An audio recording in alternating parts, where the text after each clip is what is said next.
J'ai tué ma sœur ce soir-là. Non pas avec un couteau, mais avec des mots plus aiguisés que la lame d'un guillotine.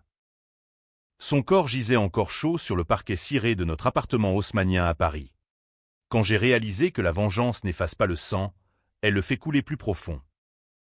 Et pourtant, en la voyant s'effondrer, implorante, les yeux emplis de cette fausse innocence qu'elle avait perfectionnée depuis l'enfance, j'ai su que c'était le début, pas la fin.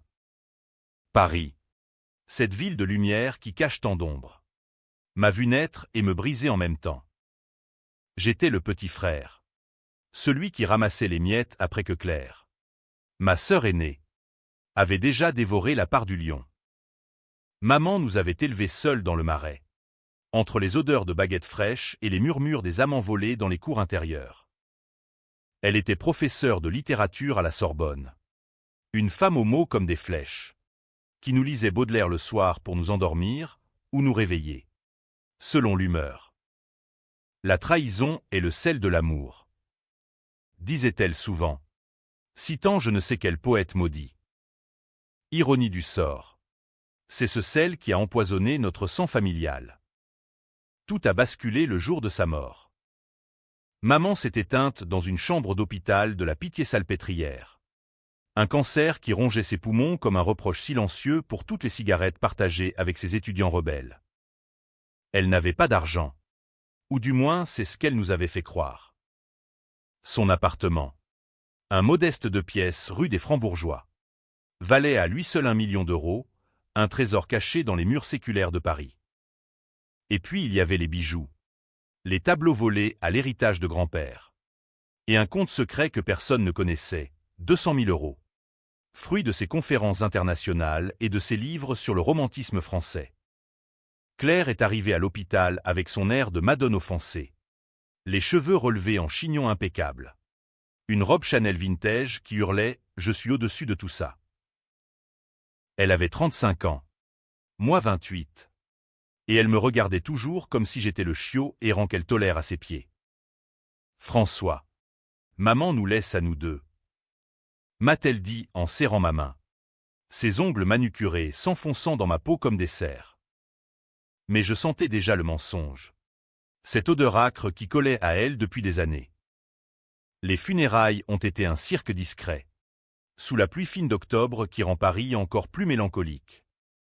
Au cimetière du Père-Lachaise, entouré de tombes de génies fous, l'avocat de maman, un vieux renard nommé Maître Duval, nous a convoqués pour la lecture du testament. Claire rayonnait, impatiente, pendant que je fixais la pierre tombale de maman. Gravée d'une simple épitaphe, les mots survivent aux hommes. Duval a ouvert l'enveloppe avec une lenteur théâtrale, ses lunettes glissant sur son ébusqué. À François, l'intégralité de mes biens mobiliers et le compte d'épargne.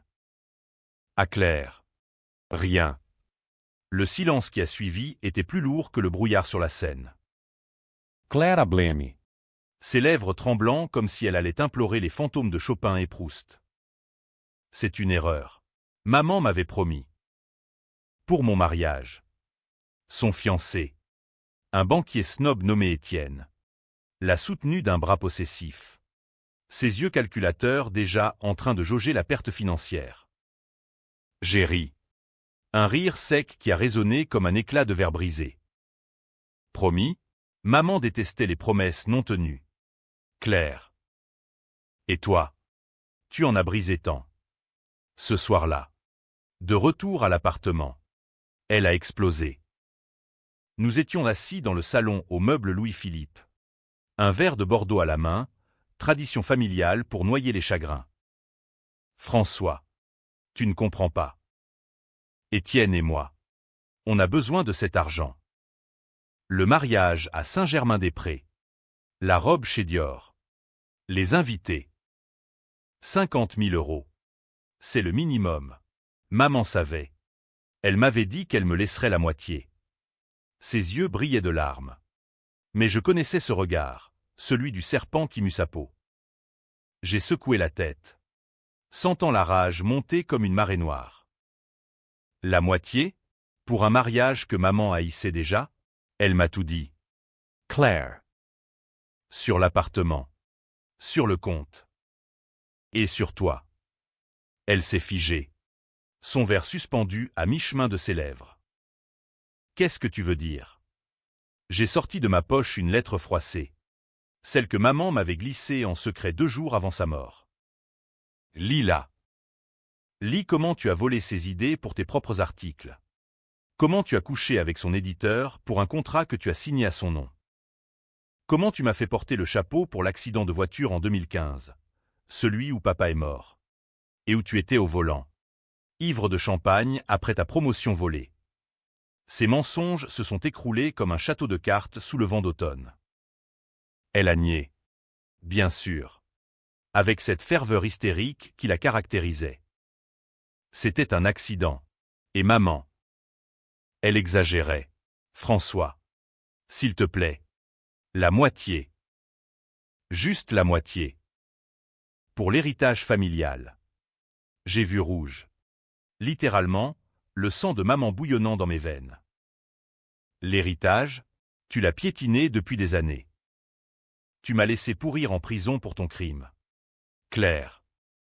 2 ans. Pendant que tu dansais au bal de Deauville. C'était la vérité nue. Celle que j'avais enterrée comme un cadavre dans les catacombes. En 2015. L'accident sur l'autoroute A6. Près de Lyon. Papa rentrait d'un voyage d'affaires. Claire le raccompagnait. Mais elle avait bu. Trop. Après avoir fêté sa promotion, en réalité. Un plagiat des travaux de maman qu'elle avait revendiqué. La voiture a dérapé. Percuté un camion. Papa mort sur le coup. La police a trouvé des traces d'alcool dans mon sang, parce que Claire avait versé du whisky dans ma flasque. M'avait fait boire avant de me laisser au volant pour couvrir son ivresse. J'ai purgé la peine. Innocent mais brisé. Pendant qu'elle pleurait aux obsèques en robe de veuve éplorée. Tu me hais pour ça, a-t-elle murmuré, se levant d'un bond, renversant le vin rouge sur le tapis persan. Oui. Ai-je répondu calmement. Trop calmement. Et ce soir, je te hais assez pour te détruire. Elle a ri. Un rire nerveux.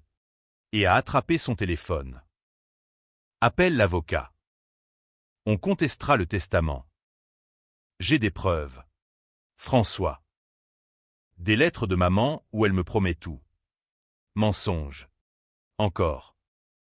Mais j'avais mes propres armes. Les jours suivants ont été un tourbillon de fureur contenue. Claire a engagé un avocat plus jeune. Plus affamé, un requin de la place Vendôme qui flairait l'odeur du scandale familial. Ils ont déposé une requête pour vice de consentement, arguant que maman était altérée par la morphine à l'hôpital. J'ai contre-attaqué avec Duval. Fouillant les archives, emails, notes manuscrites, même les enregistrements vocaux que maman avait laissés sur son dictaphone. Confession chuchotée sur les trahisons de Claire. Mon fils est pur. Ma fille est un poison. Disait l'une d'elles. La voix brisée par la toux. Mais Claire était rusée. Oh oui. Elle m'a invité à dîner chez elle. Dans son duplex du 7e arrondissement. Avec vue sur la tour Eiffel qui scintillait comme une promesse mensongère. Étienne était là. Servile. Servant du foie gras et du château Margaux 2005. François. On est une famille. A-t-elle susurré. Sa main sur la mienne. Ce geste de sœur aimante qu'elle jouait à la perfection. Partageons. La moitié pour mon mariage. Et tu gardes le reste. Pense à maman, elle voulait notre bonheur. J'ai souri. Avalant la bile dans ma gorge. Ton bonheur. Claire. Pas le mien. Ce soir-là. J'ai planté la première graine de ma revanche. En partant, j'ai oublié mon téléphone sur la table, un leurre chargé d'un enregistreur. Elle a parlé. Bien sûr. Cet idiot pense qu'il a gagné. Mais j'ai le dossier médical de maman. Trafiquer juste ce qu'il faut. Et pour l'accident. J'ai un témoin qui dira que c'était lui au volant. Étienne a ri. Complice. Et le fric du mariage? On le touche quand? Sa voix. Froide comme l'acier d'une lame. J'ai récupéré l'appareil le lendemain, prétextant une étourderie. Et j'ai écouté. Seul dans mon studio exigu de Belleville. Le cœur battant au rythme d'une valse macabre. La guerre était déclarée. Paris, avec ses boulevards haussés et ses ruelles sombres, devenait notre arène. Claire multipliait les coups bas, rumeurs dans la famille élargie. Insinuations auprès des voisins que j'étais instable. Même une plainte anonyme pour harcèlement auprès de la police du quartier. J'ai riposté en silence. Contactant un journaliste freelance du Canard enchaîné, un ami de maman, pour qui le scandale familial était du pain béni. Expose-la. Lui ai-je dit. Mais pas tout. Pas encore. Les semaines s'étiraient comme une toile d'araignée sous la pluie incessante de novembre. Claire avait l'avantage, son réseau, ses amis haut placés, ces parasites parisiens qui se nourrissent de ragots autour d'un café aux fleurs. Elle m'a accusé publiquement d'avoir manipulé maman lors d'un dîner familial chez tante Marguerite à Neuilly. François est obsédé par l'argent. A-t-elle pleuré? Les yeux baignés de larmes crocodiles. Il a même falsifié des documents. Tante Marguerite, avec son collier de perles et son air de duchesse déchue, m'a toisé, c'est vrai. Mon neveu, ta mère t'a gâté. Mais là, j'ai quitté la table sans un mot. Le goût de la trahison amer sur la langue.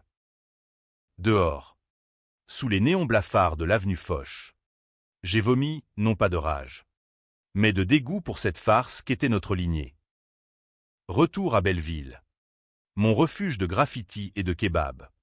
J'ai ouvert le coffre-fort que maman m'avait légué, non pas d'or, mais de secrets. Des lettres jaunies. Des photos jaunies par le temps. Et un dossier, le dossier, sur Claire. Tout remontait à notre adolescence. Maman nous avait inscrits à l'école alsacienne. Ce bastion bourgeois du 6e où les fils de banquiers apprennent à mépriser les faibles. Claire excellait. Bien sûr, première en philo. Muse des profs libidineux. Moi, le rat de bibliothèque. Je survivais en écrivant des nouvelles sombres inspirées de Camus. Mais Claire volait. Pas des bijoux, des idées. Elle a soumis un essai sur l'étranger, comme sien, alors qu'il était né de mes nuits blanches. Plagiat flagrant. Mais maman a étouffé le scandale, pour la famille. Pire, l'affaire de l'éditeur. En 2012, maman préparait son premier roman. Un récit UAM sur l'amour interdit dans la Provence des années 40. Claire l'a lu en cachette. A changé quelques noms. Et l'a pitché à Gallimard sous son nom. Contrat signé. Avance versée. Maman a découvert la trahison trop tard. Elle a annulé le sien. S'acontentant d'articles obscurs. Je porte le fardeau pour elle. M'avait-elle confié un soir. Un verre de pastis à la main. Mais un jour. François. La vérité éclatera. Et l'accident. Dieu. L'accident. Je revois encore les phares du camion. Le crissement des pneus sur l'asphalte mouillé.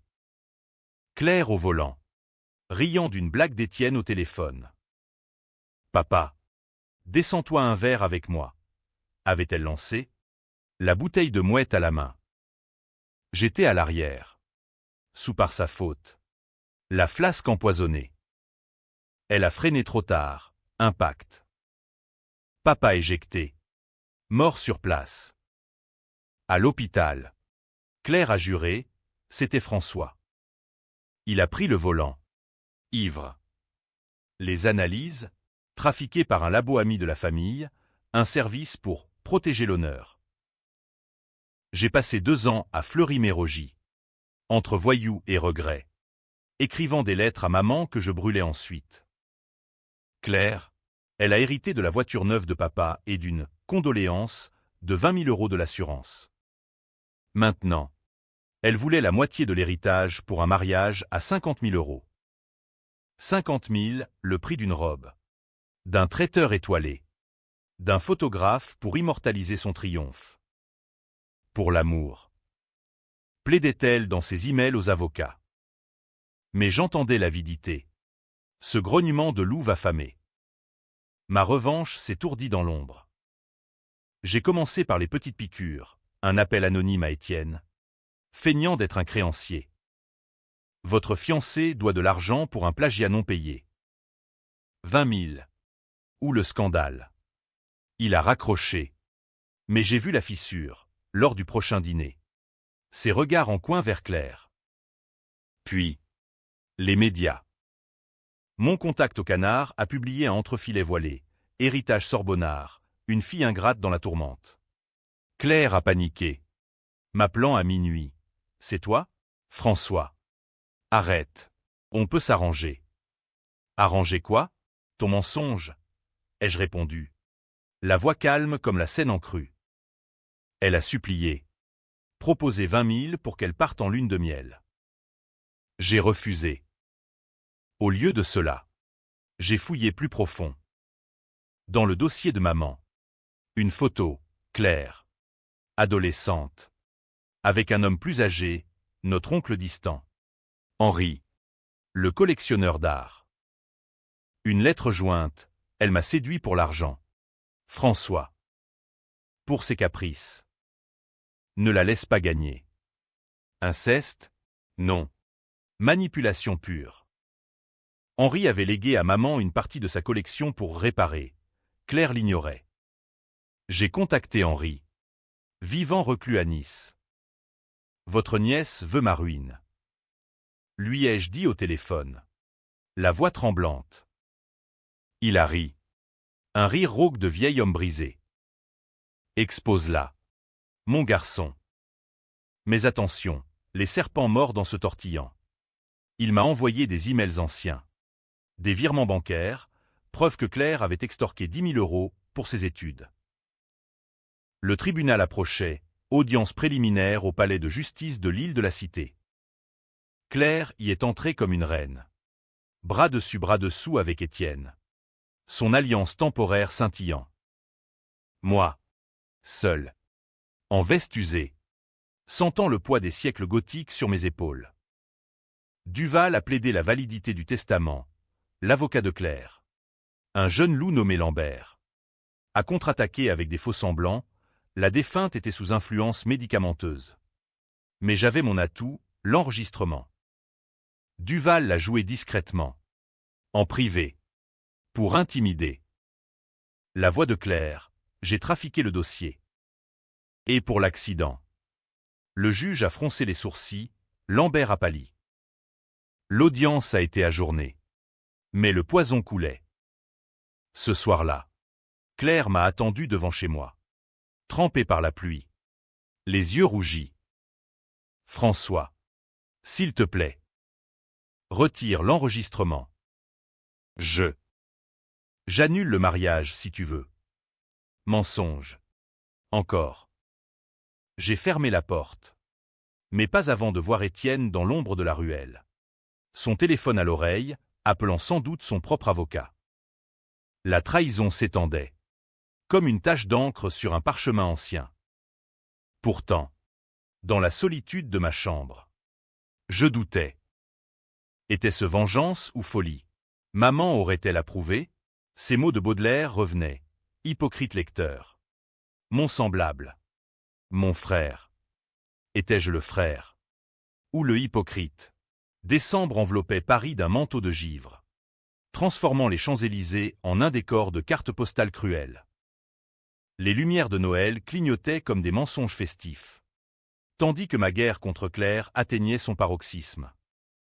L'article du Canard avait enflé, plagiat familial, une héritière parisienne dans le collimateur. Les ragots fusaient dans les salons du 16e. Tante Marguerite m'avait déshérité de son propre testament, me traitant de parricide verbal. Claire, elle, jouait la victime, interview larmoyante au Figaro, où elle pleurait l'injustice d'un frère jaloux. Étienne l'avait quittée. Bien sûr. Pas par vertu, mais par calcul. Je n'épouse pas une menteuse en faillite. Avait-il texté, message que j'avais intercepté via un hack amateur appris en prison. Le mariage était annulé. La robe Dior revendue sur Le Bon Coin pour 30 000. Claire m'a appelé. Voix brisée. Tu as gagné. François. Tout est perdu. Mais je sentais le piège. Elle préparait un contre-coup. Un de ces revirements dont elle avait le secret. En effet, Lambert a déposé une nouvelle requête, allégation de chantage.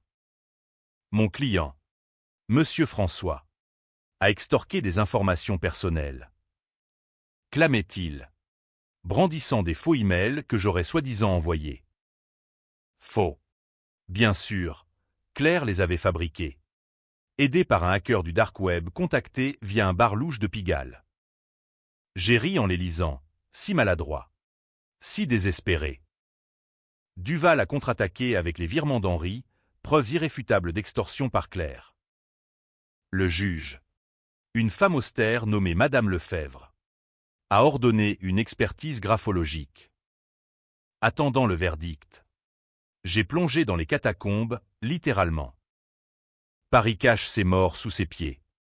Et moi, j'ai erré dans ces tunnels humides, lanterne à la main, cherchant l'inspiration dans les ossements empilés. Là, au milieu des crânes anonymes, j'ai forgé le plan final, exposé non seulement Claire, mais le réseau de mensonges qui la soutenait.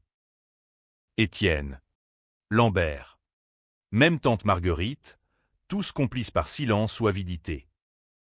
Le hook est venu d'un souvenir, le dictaphone de maman. J'ai écouté les bandes restantes. Tard dans la nuit. Un cognac à la main. Sa voix. Faible, François. Si Claire te blesse encore. Dis la vérité sur l'incendie de 2008. L'incendie, oublié depuis longtemps. Notre maison de vacances à Honfleur. Un feu qui avait ravagé la bibliothèque de papa. J'étais accusé, un mégot mal éteint. Disaient les pompiers. Mais Claire avait fumé en cachette. Un joint volé à un copain d'école. Et l'avait jeté près des rideaux. J'avais pris la faute. Puni d'un mois sans sortie. Pendant qu'elle partait en colo à Biarritz. J'ai retrouvé les rapports des pompiers dans les archives municipales. Poussiéreux et oubliés. Preuve, résidus de cannabis. Pas de tabac. Et un témoin, le voisin. Un vieux marin nommé Jacques, qui avait vu Claire dehors. Riant nerveusement. J'ai payé son silence autrefois. Maintenant, je l'ai payé pour parler. La petite demoiselle aux cheveux blonds. Ouais. C'est elle qui a allumé le feu. A-t-il juré devant un notaire? Armé de cela, j'ai orchestré le coup. Une soirée réconciliation chez tante Marguerite, prétexte pour Noël familial. Claire y est venue. Défaite mais combative.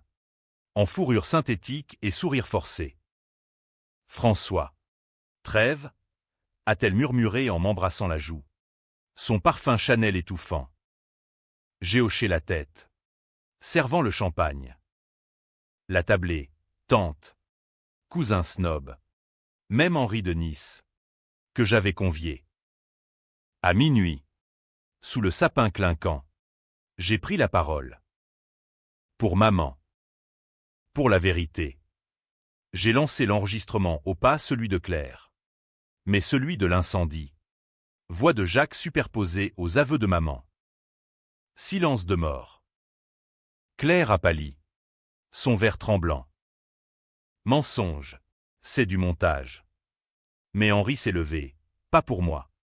Nièce. Tu m'as saigné pour tes sacs Vuitton. Le chaos. Tante Marguerite hurlant. Cousin filant vers la cuisine. Claire m'a giflé. Ongles enfoncés. Tu me détruis. Pourquoi?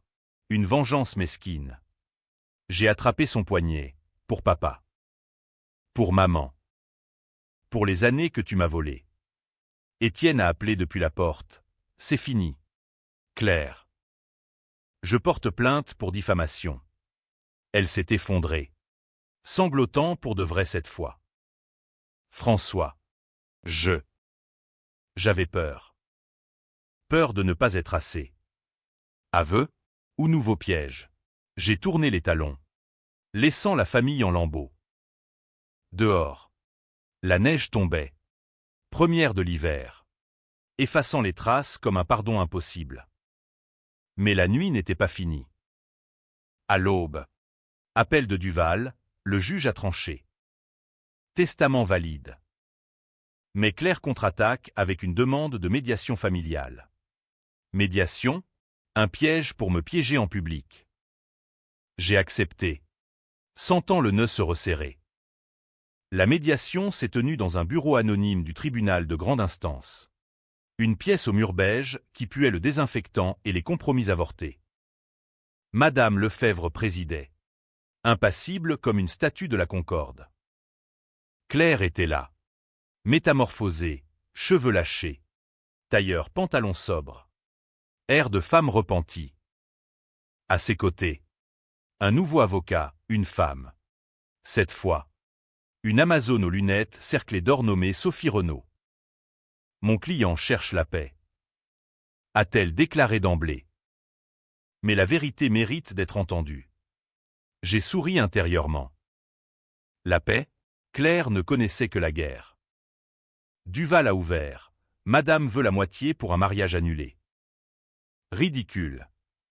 Claire a pris la parole. Voix douce comme du miel empoisonné. Pas pour l'argent. François. Pour l'honneur familial. Maman m'aurait voulu heureuse. Honneur, le mot sonnait faux dans sa bouche. Comme un accent forcé chez un touriste.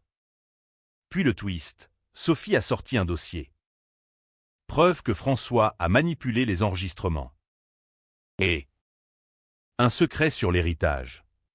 Mon cœur a manqué un battement. Elle a posé une photo, maman, jeune, avec un homme inconnu.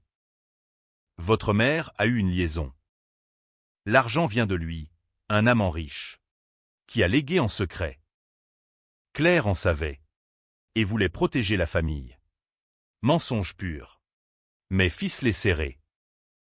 Duval a blêmi, j'ai vu le doute dans ses yeux. C'était le génie de Claire, l'inversion. Me faire passer pour le manipulateur. Elle pour la gardienne des secrets. J'ai géré ça pour maman. A-t-elle ajouté, larmes aux yeux. Toi, tu as tout pris par vengeance. Lefebvre a froncé les sourcils. Monsieur. Répondez. J'ai respiré profondément, sentant la sueur perler. C'est faux. L'amant, un mythe. Demandez à Henri. Mais Henri n'était pas là. Et Claire avait anticipé. Oncle Henri est sénile. Votre honneur. La salle tournait. J'ai sorti mon atout final, le rapport d'expertise sur l'accident de 2015. Claire au volant. Analyse trafiquée. Mais Sophie a ri doucement. Trop tard. Prescription dépassée. Et François avoué en prison, l'être que nous avons. Faux encore. Mais planté comme une graine vénéneuse. Lefebvre a ajourné, enquête complémentaire. Pas de verdict avant janvier. Dehors. Claire m'a effleuré le bras. Tu vois, on peut encore s'entendre. Donne-moi 20 000. Et j'abandonne. 20 000, le prix d'une trêve. J'ai hoché la tête. Feignant la défaite. D'accord. Chez moi. Ce soir. Le piège était mien. J'avais préparé l'appartement, caméra cachée. Notaire en ligne pour enregistrer tout. Elle est venue seule. Vulnérable en manteau de laine. Apportant une bouteille de Sancerre. Pour sceller. A-t-elle dit. Nous versant un verre. Nous avons bu. Assis sur le canapé usé. La vue sur les toits de Paris enneigés. François. Je suis désolé. Pour tout. Ses yeux. Grands. Implorants. J'ai sorti l'argent, enveloppe factice. Prends. Elle a tendu la main. Et là, j'ai lancé la vidéo, compilation de tout. Plagiat. Incendie. Accident. Virement. Sa voix sur l'enregistrement, je le détruirai. Elle a hurlé. Arrête. C'est truqué. Mais le notaire. Connecté via Zoom. Notez tout. Aveu enregistré. A-t-il dit. Claire s'est levée. Furieuse. Tu me ruines. Pour une haine d'enfant. Elle a attrapé un vase Ming, héritage de maman, et l'a fracassé sur la table. Éclat partout. Comme notre enfance brisée. Tu ne comprends pas. François. J'ai fait ça pour nous. Pour survivre dans cette ville qui dévore les faibles. Survie ou cupidité? La police est arrivée. Appel anonyme que j'avais fait. Préventif. Pas pour l'arrêter. Mais pour constater, destruction de biens. Menace. Elle a été escortée dehors. Menottée symboliquement. Criant, frère, traître. J'ai fermé la porte. Le cœur vide. Mais le doute rongeait. Était-ce justice?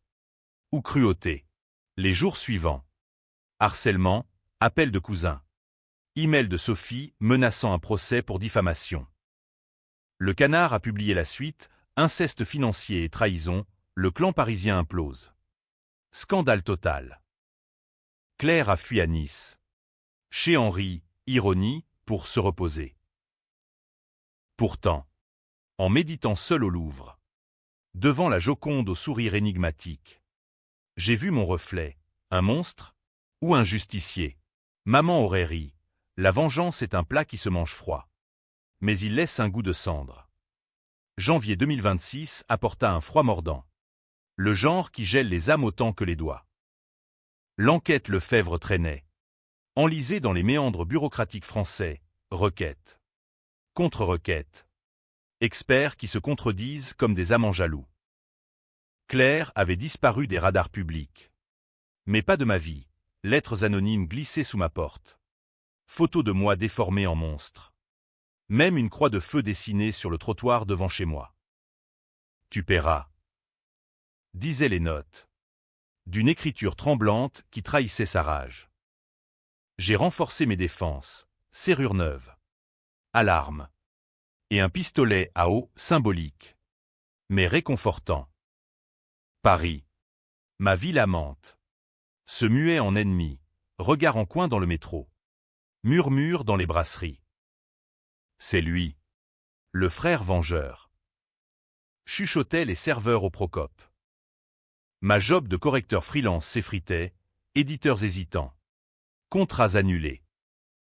L'héritage, bloqué en appel. 1 million en suspens comme une épée de Damoclès.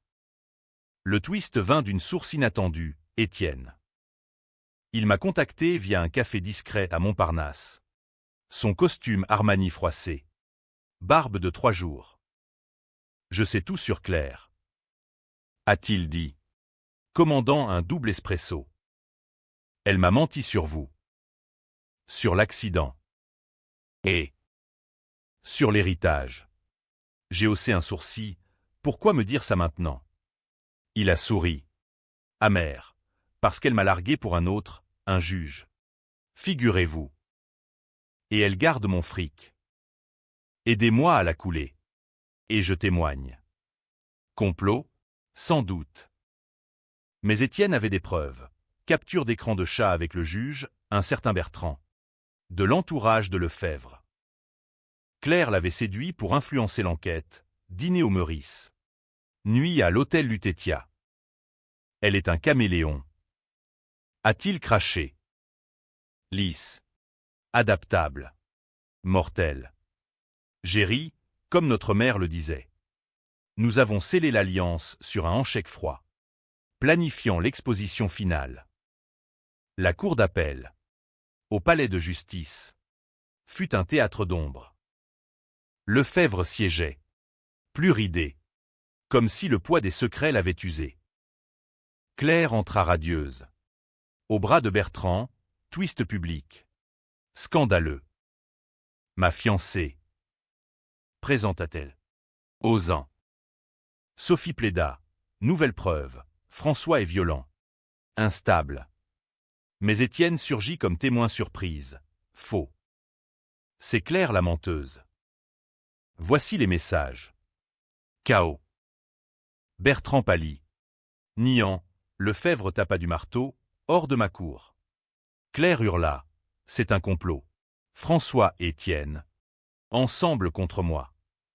Vérité à moitié, oui. Mais justifiée. Duval présenta le dossier complet. Plagiat. Extorsion. Accident. Le juge Bertrand fut suspendu sur le champ. Sophie se retira. Mutique. Verdict. Testament intact. Plus dommages pour diffamation contre Claire. L'héritage m'était rendu. Plus 100 000 d'indemnité. Elle s'effondra en larmes. François. Pourquoi? Je m'approchai. Voix basse. Parce que tu m'as fait gober le verre pour avaler le fruit. Twist final, en sortant. Une lettre de Claire. Glissée dans ma poche par un huissier complice. Je sais ton secret. Frère. Celui que maman t'a caché, tu n'es pas son fils. Papa l'a avoué avant de mourir, un amant. Comme elle en avait un. Tu es le bâtard. Publie ça. Et je te ruine. Choc. Vrai? Faux? Le doute s'insinua. Poison lent. Je rentrai chez moi. Ouvris le coffre, une autre lettre de maman. Johnny. François. Mon amour. Tu es à moi. Sang ou non? Ne laisse pas Claire te briser. Vrai sang. Donc.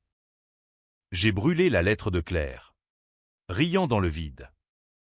Épilogue ambigu, Claire émigra à Bruxelles. Brisée. Murmurant des regrets dans des thérapies anonymes. Moi, j'ai vendu l'appartement. Voyagé en Provence. Cherchant la paix dans les champs de lavande.